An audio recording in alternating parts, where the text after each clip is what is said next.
बेमेतरा जिला भाजपा कार्यालय में जीएसटी बदलाव को लेकर भाजपा प्रवक्ता अमित चिमनानी ने प्रेस वार्ता लिया। उन्होंने जीएसटी में हुए बदलाव को कहा, इन प्रावधानों में अब घर बनाना और घर चलाना बेहद सस्ता हो जाएगा।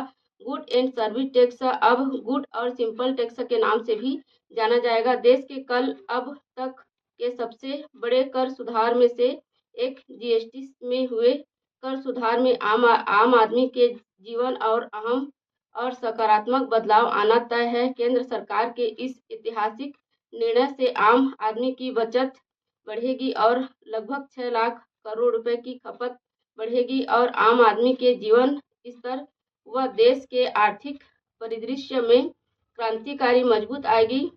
और प्रेस कॉन्फ्रेंस में विधायक दीपेश साहू और नगर पालिका अध्यक्ष विजय सिन्हा मौजूद रहे। सुनिए क्या कहते हैं उन्हीं की जुबानी।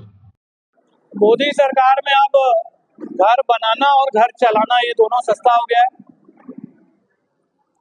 क्योंकि घर बनाने की जो सामग्री है जिसमें मुख्य रूप से सीमेंट है, उसके रेट में 10% की कमी हो गई है। और रोजमर्रा की जो इस्तेमाल होने वाली चीजें हैं, जिसमें साबुन, तेल, शैम्पू, ब्रश से लेकर के ब्रेड बटर की भी जो चीजें हैं, उसमें भी भारी कटौती की गई है।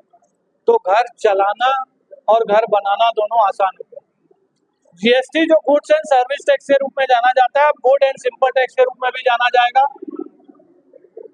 क्योंकि अब हर प्रदेश में एक ट्रिब्यूनल बनने जा रही है जो विवादों का निपटारा उसी राज्य में करेगी। अब जीएसटी में 4 दरों के बदले 2 ही दरें हैं, तो बहुत सारे लिटिगेशन स्वतः समाप्त हो जाएंगे और जीएसटी का रजिस्ट्रेशन केवल 3 दिनों में मिलेगा और रिफंड केवल 7 दिनों में मिलेगा। इसलिए गुड एंड सिंपल टैक्स है। आम आदमी की बचत और देश में खपत दोनों बढ़ने वाली है। भारत में रहने वाला प्रत्येक परिवार इन रिफॉर्म से, जो न्यूनतम खर्चा करने वाला परिवार है, वो भी 40 से 45 हजार रुपए की बचत करेगा। और इन रिफॉर्म से देश भर में खपत 6 लाख करोड़ रुपए से बढ़ने का अनुमान है। तो ये रिफॉर्म न केवल भारत देश की 140 करोड़ जनता के पक्ष में है, बल्कि भारत को विकसित भारत बनाने की दिशा में एक मील का पत्थर साबित होगा।